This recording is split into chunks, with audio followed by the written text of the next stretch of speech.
এই গল্পটি একটি পুরনো গল্প অবলম্বনে লেখা। সম্ভ্রান্ত ধনীর গৃহে এক মহাপুরুষ এসেছেন। লোকে লোকারণ্য, দলে দলে সকলে সাধু দর্শন করে ধন্য হচ্ছেন। কিন্তু এ কি, কেবল ধনীরাই কি এই মহাপুরুষের কৃপা লাভ করবেন? যারা গরিব তাদের ভাগ্যে কি দর্শনও নেই? দরিদ্র পরাণ চাষির মনে উঠল এই কথা। দূরে গাছের তলায় দাঁড়িয়ে চেয়ে থাকে পরাণ জনস্রোতের দিকে এক দৃষ্টে, আর ভাবে, কত রয়েছে আমারই মতো গরিব চাষি, তাঁতি, চামার, মুচি, দিনমজুর। সর্বহারা রিক্তের দল না পায় পেট পুড়ে দুবেলা দুমুঠো খেতে, না পায় পরনের কাপড়। কিন্তু তা না হয় হলো, সাধু দর্শনে ধনী দরিদ্রের পার্থক্য থাকবে কেন?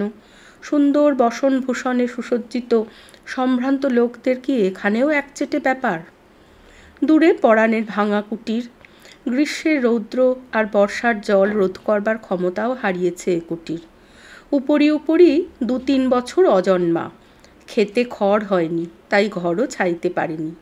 কিন্তু গরিব হলে কি হয়, শিক্ষা দীক্ষা না থাকলে কি হয়? পরাণের ভক্তি বিশ্বাস ছিল খুব, প্রাণে তীব্র অভিলাষ হলো সাধু দর্শন করবই। তার ফলে দারিদ্র্য ঘুচে যাবে, অভাব অনটনের অবসান হবে। দৃঢ় সংকল্প কার্যে পরিণত করবার জন্য সুযোগ খুঁজতে থাকে শুভ মুহূর্তের। বহুদিন পর সুবৃষ্টি হয়েছে, বোধহয় মহাপুরুষের আগমনের সুফল। সকলের দৃঢ় বিশ্বাস তাই। মরুভূমির মতো শুষ্ক হয়ে গিয়েছিল মাটি সূর্যের খড় তাপে। ধরণী সুশীতল হয়েছে দেবতার অকৃপণ বর্ষণে। লোকের প্রাণে আর আনন্দ ধরে না, বিশেষ করে চাষিদের। এবার চাষ করলে ধান হবে প্রচুর, শস্যপূর্ণা হবে বসুন্ধরা। পরাণের প্রাণও আনন্দে ভরপুর। সে কাঁধে লাঙ্গল, মাথায় বোঝা নিয়ে আর হাতে বলদ দুটির দড়ি ধরে ক্ষেতের দিকে চলেছে আপন মনে গান গাইতে গাইতে। মনে রে কৃষি কাজ জানো না, মন রে কৃষি কাজ জানো না, এমন মানব জমিন রইল পতিত, আবাদ করলে ফল তো সোনা, মন রে কৃষি কাজ জানো না। হঠাৎ থমকে দাঁড়ালো। তার বহু আকাঙ্ক্ষিত সন্ন্যাসী তারই ক্ষেতের পাশ দিয়ে চলেছেন। তবে তো ভগবান তার কথা শুনেছেন। আহা, কি সৌম্য দর্শন, অপরূপ রূপ, নয়ন জুড়িয়ে যায়। বলদ দুটির দড়ি ছেড়ে দিয়ে বলল, তোরা ঘাস খা, আমি আসছি। পরাণ ছুটে গিয়ে করজোড়ে প্রণাম করে সাধুর সামনে দাঁড়ালো, যেন কিসের প্রতীক্ষায়। সাধুর দৃষ্টি আকৃষ্ট হলো তার উপর। পরাণের বহুদিনের স্বাদ সাধুসঙ্গ করবার, আজ সেই স্বাদ পূরণের সময় সুযোগ এসেছে। এই সুযোগ যাতে বিফলে না যায়, এই ভয়ে মাথার বোঝা আর কাঁধের লাঙ্গল নামাবারও তার অবসর হলো না। আবেগ ভরে বলল, প্রভু, আমাকে কিছু উপদেশ দিন, যাতে আমার সব দুঃখ ঘুচে যায়। পরাণের সর্বাঙ্গে ব্যাকুলতার তরঙ্গ খেলে চলেছে। সাধু দেখলেন ব্যাকুলতা যেন মূর্তি পরিগ্রহ করে তার সামনে উপস্থিত। তিনি কত লোকের সংস্পর্শে এসেছেন, এমনটি তো দেখেননি। বললেন, তুমি উপদেশ নেবে? উপদেশ কি তুমি পালন করতে পারবে? কত কাজের মানুষ তুমি, সারা দিন চাষের কাজ নয় ঘরের কাজে ব্যস্ত থাকো। এই বৃষ্টি হয়েছে, এখন কাজ আরও বেড়েছে, সময় মতো আবাদ না করলে যে ফসল হবে না। পরাণ বলল, প্রভু, আপনি নিশ্চিন্ত থাকুন, আমি ঠিক আপনার উপদেশ পালন করব, একটুও ত্রুটি হবে না। আমি অশিক্ষিত, দরিদ্র চাষার ঘরে আমার জন্ম। ছোটবেলায় লেখাপড়া শেখার ইচ্ছা ছিল খুব, কিন্তু সুযোগ হয়নি। অল্প বয়সে বাপ মা মারা গেলেন, সারা সংসারের ভার পড়ল আমারই ওপর। তবু রামায়ণ গান, কীর্তন, ভজন কোথাও হচ্ছে শুনলে ছুটে যাই, যদি কিছু মনের খোরাক পাই, যদি মনের ময়লা কাটে। শুনে শুনে কত গান আমার মুখস্থ হয়ে গেছে। আপন মনে নির্জনে বসে সেই সব গান গাই অবসর সময়, আর কাজের সময়ও গানের সাথে সাথে কাজ করে চলি। মূর্খ আমি, আপনার কঠিন উপদেশ ধারণা করবার যোগ্যতা আমার নেই। যারা জ্ঞানী গুণী তাদের সে শক্তি আছে, তাই আমার উপযোগী করে এমন একটি সহজ উপদেশ দিন, যার মর্ম বুঝতে কোনো কষ্ট না হয়। প্রাণও যদি যায় তবু আপনার উপদেশ পালন করব। পরাণের মুখ থেকে ঐকান্তিকতার সঙ্গে কথাগুলো বেরিয়ে এলো। সন্ন্যাসী মুগ্ধ হলেন, বুঝলেন জন্ম জন্মান্তরের সুকৃতির ফলেই এমন ব্যাকুলতা, এমন সরলতা, চরিত্রের এমন দৃঢ়তা সম্ভব হয়েছে। সত্যই আজ পরাণের জীবনের মাহেন্দ্রক্ষণ উপস্থিত। কখন যে কার ভাগ্য সুপ্রসন্ন হবে কে জানে। দুর্লভ মহাপুরুষের সংশ্রয়, দুর্লভতর তাঁর কৃপা। ক্ষণকাল নীরব থাকার পর সাধু প্রসন্ন গম্ভীর মুখে বললেন, মনের কথা শুনো না। পরাণ গুরুর আদেশ শিরোধার্য করে নিল। সাধু চলে গেলেন তাঁর তীর্থযাত্রার পথে।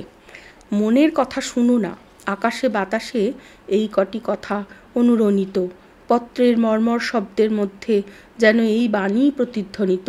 যেদিকে কান যায় এই একই ধ্বনি। কর্ণকুহরে যে শব্দ প্রবেশ করে তাই শ্রীগুরুর বাণী। ধন্য পরাণ, সার্থক তার জীবন। পরাণের মন বলল, এখন তো তোর সাধুসঙ্গের বাসনা পূর্ণ হয়েছে, এইবার কাঁধের লাঙ্গল নামা, মাথার বোঝা মাটিতে রাখ, আর কতক্ষণ এভাবে থাকবি। পরাণ উত্তর দেয়, ওরে মন, তোর কথা আর শুনবো না, এ যে আমার গুরুর আদেশ। গুরুর কাছে আমি প্রতিজ্ঞা করেছি তাঁর উপদেশ কখনো লঙ্ঘন করব না। মন যুক্তি দেখায়, কাজ না করলে খাবি কি? ছেলে মেয়ে মানুষ করবি কি করে? চুপ করে দাঁড়িয়ে থাকলে কি হবে? জমিতে চাষ দিতে হবে, বীজ ধান ফেলতে হবে। ওই দূরে বলদ জোড়া চড়ছে, ধরে নিয়ে এসে চাষে লেগে যা। হাঁ করে দাঁড়িয়ে থাকিস নে, সব লোক কাজ করে চলেছে, দেখতে পাচ্ছিস নে। পরাণ বলে, তোর কথা আর শুনছি না। এই 50 বছর ধরে তোর কথা মতো চলে আসছি, কিন্তু কি লাভ হয়েছে আমার? যে দুঃখ সেই দুঃখই তো রয়েছে, বরঞ্চ আগের চেয়ে বেড়েছে। তুই যখন যা বলেছিস তাই করেছি, কখনো তো অবহেলা করিনি। তোর কথা শুনে আমার কিছুই উপকার হয়নি, এখন থেকে আর তোর মতে চলবো না। তামাক খাওয়া পরাণের খুব প্রিয়। যখনই পরিশ্রান্ত বোধ করে তখনই তামাক খায়। অনেকক্ষণ তামাক খায়নি, খুব ইচ্ছা হলো তামাক খেতে, কিন্তু মনের ইচ্ছা মনেতেই মিলিয়ে যায়, এমনি তার দৃঢ় প্রতিজ্ঞা। বহুক্ষণ একভাবে মাথায় বোঝা, কাঁধে লাঙ্গল নিয়ে দাঁড়িয়ে থেকে তার পা অবশ হয়ে আসে, বিশ্রাম করতে ইচ্ছা হয়, কিন্তু গুরুবাক্যে অটল পরাণ স্থিরভাবে দাঁড়িয়ে থাকে, যেন সুমেরুর মতো অচল। দ্বীপ্রহর অতীত হতে চলেছে, আহারের সময় হলো, ক্ষুধা তৃষ্ণাও পেয়েছে, ভ্রুক্ষেপ নেই। বাড়ি যাবার উদ্যোগ করে না, মন বলে বাড়ি চল। মনের সংকল্প মনেই লীন হয়ে যায়, যেখানে উৎপত্তি সেখানেই লয়। এত দেরি হচ্ছে কেন? অন্যদিন তো এমন হয় না। স্ত্রী চিন্তিত হয়ে ছেলেকে পাঠিয়েছে, ছেলে এসে কত ডাকাডাকি করে, পরাণ কিন্তু এক পাও নড়ে না, একভাবে স্থির নিশ্চল হয়ে দাঁড়িয়ে থাকে। অগত্যা ছেলে ফিরে গিয়ে বাড়িতে খবর দেয়। বাড়ির লোকেরা ও পাড়াপড়শিরা ব্যাপার কি দেখতে ছুটে আসে। পরাণকে নিয়ে যাবার জন্যে কত সাধ্য সাধনা করে, সবই বিফলে যায়। সংসারের মায়া যেন তাকে আর বাঁধতে পারে না। এইরূপে একভাবে 3 দিন 3 রাত্রি কাটল। পিপাসায় কণ্ঠ শুষ্ক, প্রাণ সংশয় হবে নাকি, তবু সে বিচলিত হয় না। মন্ত্রের সাধন কিংবা শরীর পাতন, শরীর তো যাবেই, 2 দিন আগে আর 2 দিন পরে, তবে গুরুর আদেশ পালনে যাওয়াই ভালো। ভক্তের দৃঢ়তায় আর গুরুবাক্যে নিষ্ঠায় ভগবানের আসন টলটল। ভক্তেরই যে ভগবান। ভক্তবাঞ্ছা কল্পতরু ভগবান লক্ষ্মী দেবীকে খাদ্য পানীয় নিয়ে গিয়ে পরাণকে দিতে বললেন। বৈকুণ্ঠ থেকে স্বয়ং লক্ষ্মী আহার্য নিয়ে সামনে উপস্থিত। অহো ভাগ্যম! মা লক্ষ্মী বললেন, বাবা তুমি তৃষ্ণায় কাতর, তোমার জন্য সুশীতল পানীয় এনেছি, এই নাও, আর এই খাবার নাও, তোমার ক্ষুধা তৃষ্ণা সব চলে যাবে, মনে শান্তি পাবে। দিব্যাভরণ ভূষিতা দেবীর হাতে অপূর্ব খাদ্য পানীয় দেখে ক্ষুধার্ত পরাণের মন খাদ্য গ্রহণে অভিলাষী হলো, কিন্তু সে যে গুরুবাক্য লঙ্ঘন করবে না, তাই লক্ষ্মী দেবীর অনুরোধও রক্ষা করতে পারল না। লক্ষ্মী দেবী তাকে আবার বললেন, আমার কথা শুনলে তোমার ভালো হবে বাবা, সামনের মঙ্গলকে ছেড়ে কেন অনিশ্চিতের আশায় আছো? পরাণ কাতর স্বরে বলল, মা তোমার কথা শোনবার জন্যে আমার মন অত্যন্ত ব্যাকুল, কিন্তু কি করব, উপায় যে নেই। মা লক্ষ্মী অবাক হয়ে বলেন, উপায় নেই, সে কি কথা?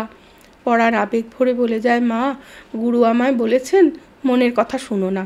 আমি কেমন করে গুরু বাক্য লঙ্ঘন করি? প্রাণ যায় তাও স্বীকার, আমি গুরুর আদেশ অমান্য করব না। তুমি অসন্তুষ্ট হও না মা, আমি নিরুপায়। লক্ষ্মীদেবী এই অদ্ভুত ভক্তের অভূতপূর্ব গুরুভক্তির কথা ভগবানের কাছে গিয়ে নিবেদন করলেন। ভগবান বিষ্ণু তখনই চতুর্ভুজ মূর্তিতে আহার্য হস্তে উপস্থিত হলেন। পরাণ শ্রী ভগবানের অপরূপ রূপ দর্শনে মুগ্ধ হয়ে জিজ্ঞাসা করে, কে আপনি, কেন এখানে এসেছেন?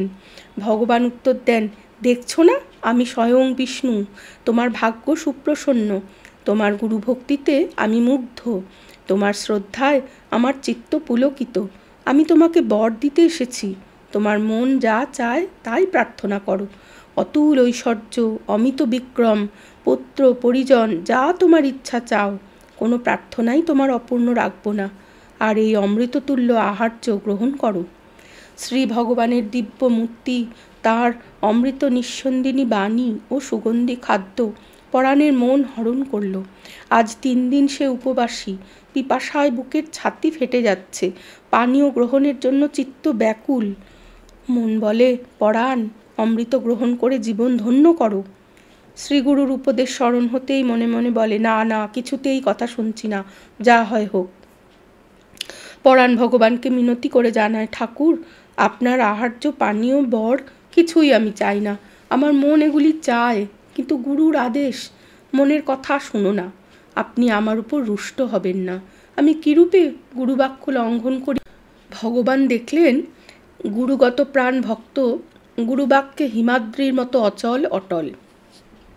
কিন্তু এভাবে বেশিক্ষণ থাকলে প্রাণ তো থাকবে না। তাই প্রসন্ন হাস্যে কিছুক্ষণ তার দিকে তাকিয়ে রইলেন। তারপরে তার বহু প্রশংসা করে বললেন, গুরু যা বলেন তা তো শুনবে, তাতে তো কোনো বাধা নেই। পরাণ সানন্দে বলে ওঠে, নিশ্চয়ই, তিনি যে আমার প্রাণের চেয়েও প্রিয়, তার কথা শুনবো না তো কার কথা শুনবো? এইবার ভগবান স্বয়ং তার গুরুকে নিয়ে এলেন। সাধু পরাণকে প্রাণ ভরে আলিঙ্গন করলেন। গুরু শিষ্য উভয়েরই দরদর ধারায় প্রেমাশ্রু নির্গত হচ্ছে। সম্মুখে শ্রী ভগবান স্বয়ং, কি সুন্দর চিত্ত বিমোহনকারী দৃশ্য। গুরু শিষ্যকে সম্বোধন করে বলেন, পরাণ, ধন্য তুমি, ধন্য তোমার সাধনা। আজ তোমারই পুণ্য ফলে আমিও ভগবানের দর্শন পেলাম। এখন যাও, স্নান করে এসো। গুরুভক্ত বীর গুরুর আদেশ পেয়ে তৎক্ষণাৎ স্নান করে এলো। তখন গুরু শিষ্যের সঙ্গে ভগবানের পূজা করে প্রণাম করলেন।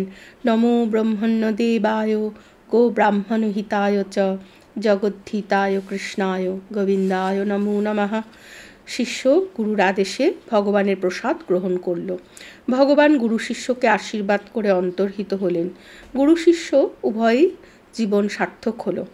অশিক্ষিত কৃষকের প্রাণে গুরুর বাক্যে অচলা শ্রদ্ধাভক্তি ছিল বলেই তার পক্ষে ভগবান বিষ্ণু প্রদত্ত বর এবং লক্ষ্মীদেবীর আহার্যও প্রত্যাখ্যান করা সম্ভব হয়েছিল। তথাপি তাদের পক্ষে সম্ভব হয়নি ভক্তকে প্রত্যাখ্যান করা। গুরুবাক্যে অবিচলিত বিশ্বাসী শ্রদ্ধা, এই শ্রদ্ধাই সাধনপথে অগ্রসর হওয়ার শক্তি দেয়। পরাণ মনের বশ্যতা অস্বীকার করে যে মুহূর্তে বাসনাশূন্য হলো, অমনি তার নির্মল অন্তঃকরণে ভগবানের আবির্ভাব হলো। বাসনাই তো সংসার, বাসনার নাশেই সংসারের নাশ। বাসনার নাশ হলেই ভগবত দর্শন হয়। গুরু নির্দিষ্ট পথে শ্রদ্ধা নিয়ে সাধন করলে শিক্ষা দীক্ষায় বঞ্চিত অতি সাধারণ মানুষও ভগবত কৃপা লাভে ধন্য হয়। এটি উদ্বোধন 59 বর্ষ দ্বিতীয় সংখ্যা থেকে নেওয়া। লিখেছেন স্বামী জীবানন্দ। গল্পটির নাম শ্রদ্ধার শক্তি। আমি এটি পাঠ করলাম গল্পমালিকা থেকে। সংকলক স্বামী চেতনানন্দজি।